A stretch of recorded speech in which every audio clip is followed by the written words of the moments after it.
What is happening, y'all? Cowboy here, and today we are going to be bringing you some early impressions of Rise of the Ronin.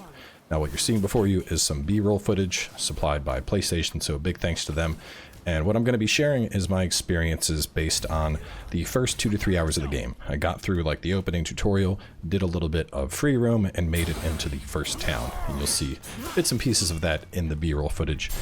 But I'm glad I'm getting a chance to bring some early footage to y'all and talk about the game, because I know a lot of people have been excited about this, and personally I think it's not going to live up to the hype some people have. Now let me explain. Obviously I am a big fan of Team Ninja. Nioh 2 is my all-time favorite Souls-like. Wolong, even though it didn't vibe with me the way Nioh 2 did, still had a blast with Wolong, played through all the DLCs. Stranger of Paradise, despite the miscomings with how the difficulty worked in there, still a lot of fun to play with the multi-class system. And when I think about Team Ninja's games, the one thing that stands out to me more than anything else is combat. They always have an incredibly high combat skill ceiling that is a little bit hard to pick up at first, but once you master it, there are very few games that feel as good as Team Ninja games do when you're engaging with the combat. And to start, that's probably one of the biggest downsides I see with Rise of the Ronin. Now, it's not that the combat's bad. It's not bad at all, actually. The parry timing is very tight. The combos are flashy. You got some special abilities on weapons. But with what I've come to expect of Team Ninja, this is absolutely a step backwards from their previous titles. Now, to break this down a little bit, your entire weapon's default combo is performed by just pressing square. In fact, there's actually an accessibility setting where with one square press, you'll go through your entire combo. Besides that, you hit triangle to perform your parry. Well timed. You can hit L1 to block. There is still a mechanic that's similar to key pulsing. Basically, as you attack, you build up blood on your blade. If you press R1 after attacking, you'll throw the blood off your blade and get back some of your stamina or some of your ki. And then besides that, while you are holding R1, you have special abilities that you can do with your weapon. So in my current playthrough, I'm using dual swords, and I have one that's very similar to Windstorm from Nioh 2, and another that like puts both swords in front of you and then charges forward and hits the target. A couple of those moves have some like unique use cases, but for the most part, it's just kind of flavor of your month, pick what you want, at least early on. I do want to stress that this is all my impressions just based on the first few hours of the game.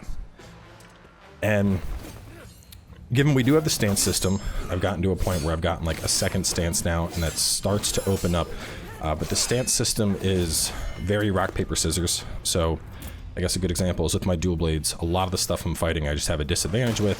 If I switch to an Adachi that has an additional stance unlocked, that gives me an advantage. And so it's like, oh, well, I might as well use this Adachi that has the stance advantage. But each of those stances will have, different special abilities and a different play style for basically holding square. But at the end of the day, the basis of the combat is just one button. It's pressing square.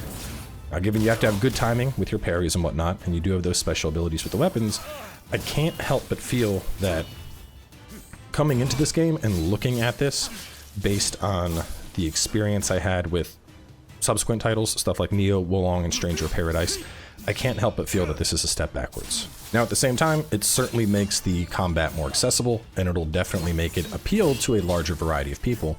But as somebody that typically gravitates towards Team Ninja's games because I want that super high intense combat where I'm rotating through my various stances to execute different combos and different moves, at least early on, it doesn't feel like this ever culminates to that. Even with the stances and the different specials I get, the specials I've done so far, they feel, I don't know, lackluster to an extent. So I did want that up front, because this is, when I think about these games, that's the biggest thing to me. When I'm playing Nioh 2, it's about what's the sick combo I can do. Moving on from there, the open world also just kind of average.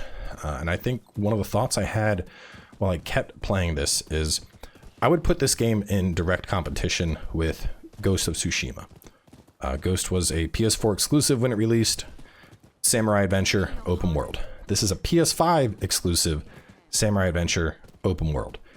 And even just looking at this footage right here, like this does not remotely stack up to what Ghost of Tsushima looked like. And there's inspiration from a lot of games. There's obviously some inspiration from Ghost here. There's a little bit of inspiration from Elden Ring with like the open world Souls-like type vibe. Yes, the game does have Souls-like aspects where you drop your experience on death and enemies respawn. There's even a little bit of Sekiro inspiration with, you know, the big emphasis on parries and how that is a huge part of the game, which was also the case in Wo Long. But as I played through this, I couldn't help but feel like every game that it had taken inspiration from had done it better before. And it's really disappointing to me, I guess, in that case. Because from what I've played, like, there's nothing fundamentally bad about this game. You know, the combat's still crisp, it's responsive. There's the Nioh-esque type loot system that you have going on. And there is a lot to enjoy here. There's a big open world. It's full of different activities that you can run around. There's good traversal options. There's the glider, the rope, which you're seeing right now in the footage. And there is plenty of stuff to enjoy here, but from a visual perspective and a world engagement perspective, this just feels very, very dated. You know, and I know I already brought it up before, but bringing back the Ghost of Tsushima example, it seems like it just did everything this game wanted to do, but better, and it was older.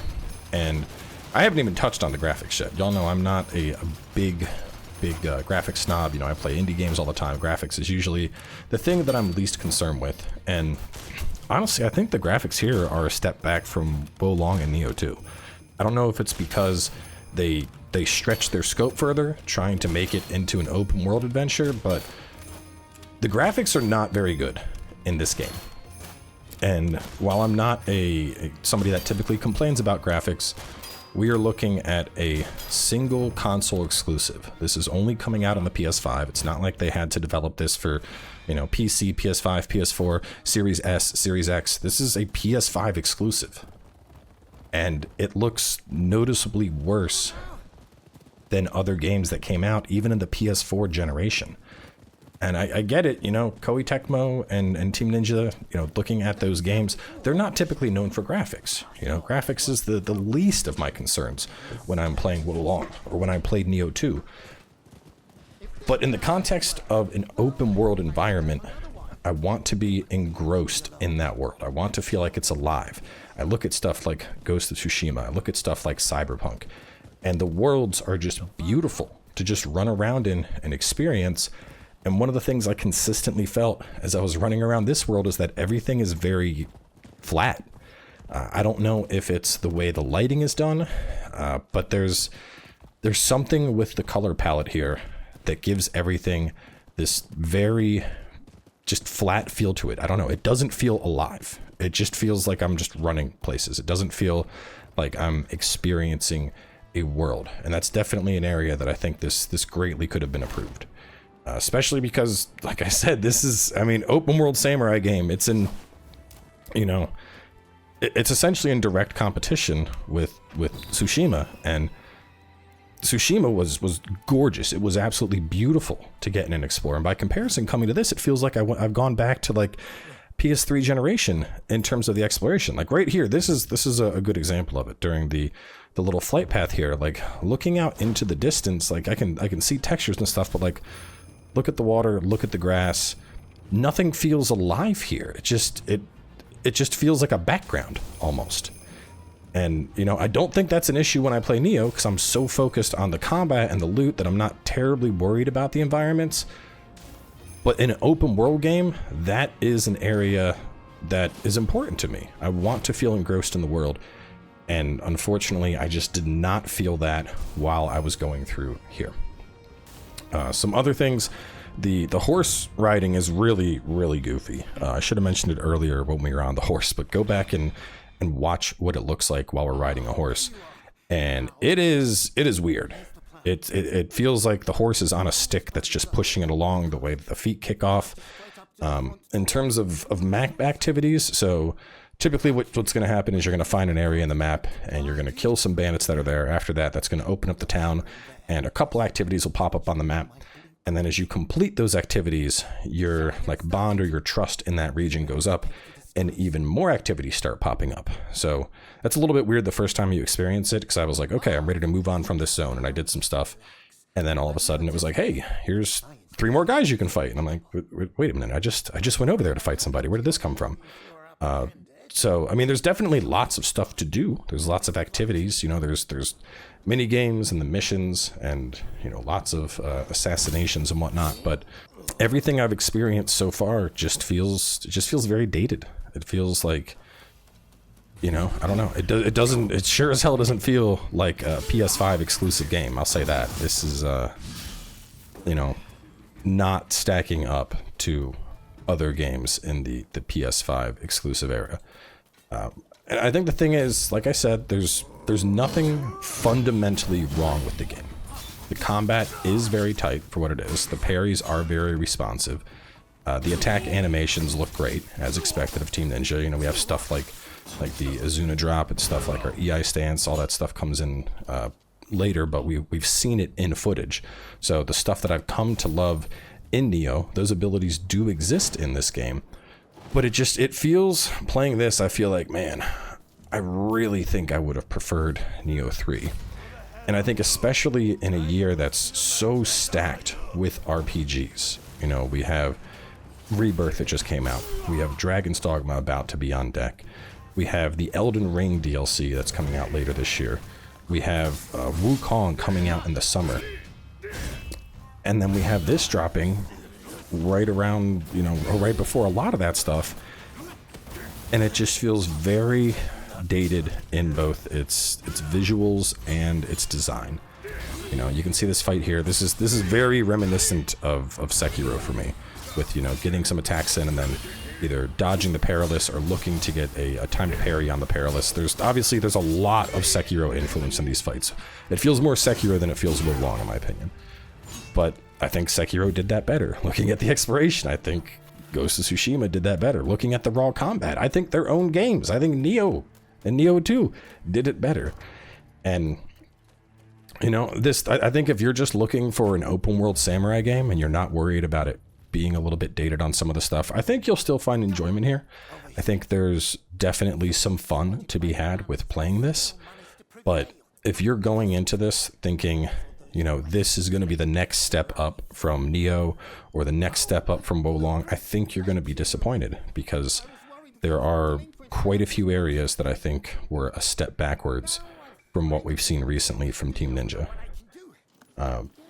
Speaking a little bit about the multiplayer, I know that's been a big thing for people. I haven't had a chance to play it yet, but I can confirm the multiplayer is not just multiplayer free roam. It's in missions. So there's going to be like specific key missions in the game.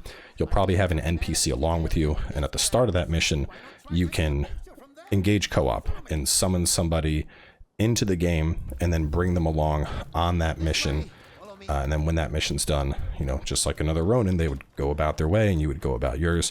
But it's not just like 4 samurais running into a world getting into trouble. Like, it's going to be small snippets, like what you're seeing right here. This, like, you know, go in, find the camera, accomplish this goal, head on out. That would be an example of a mission. I don't think this one actually qualifies as a mission, but I've done one where I had to like go into a bandit camp, kill like 3 sub-leaders and then a main leader. And then after that mission was done, I get rewards, yada yada. Some other stuff to touch on. In terms of audio, I think the Japanese voice acting is significantly better. I'd actually started the game in English, but everyone speaks English, but with like a Japanese twang to it. So it's just like Japanglish, which after a while is a little bit weird. And it made me really miss what they did in the Nioh franchise, where English characters spoke English and Japanese characters spoke Japanese. You don't see that a lot in games, and I think it's a really cool approach that I was hoping they would have done here, but unfortunately not. Combat sound effects are all excellent, though, as you'd expect. Music is about on par with what I'd expect from Team Ninja. And given, you know, all of this is very much just early impressions. This is only based off of my first 2 to 3 hours of the game. You know, maybe the combat gets way more depth later on and really opens up. But from what I had a chance to play so far, honestly, I just don't see this game performing very well this year. You know, it's a very stacked year. It's a stacked year in terms of just open world games, let alone, you know, everything that's coming out. And it just feels like everything they're trying to do here is dated, and it's been done better by the predecessors. Some of those predecessors being from Team Ninja. So, you know, I'm going to have like 3 1-hour episodes at launch to give y'all a better idea, but unfortunately this one just ain't vibing with me.